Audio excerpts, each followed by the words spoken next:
去年快要过年的时候，我妈给我寄了几十斤腊肉，但是早就吃完了。她说没事，吃完我也给你寄。前几天她又给我寄了一些，我今天切一小块来炒这个茶树菇。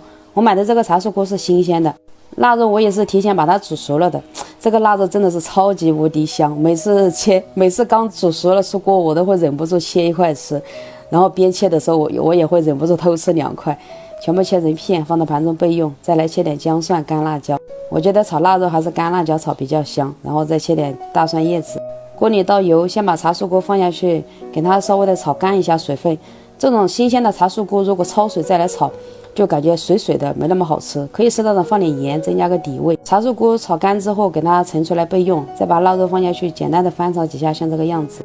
接着就把切好的姜蒜、干辣椒放下去，把辣椒炒香之后，就把刚刚炒干的茶树菇给它倒进来，翻炒均匀。然后就来点花椒和一点点生抽调味就可以了，再放大蒜叶子进去，翻炒均匀就可以出锅了。啊，真的还是家里的肉香，这个肉真的能吃出猪肉的香味来，又香又糯的那种感觉。哎呦天哪，太安逸了。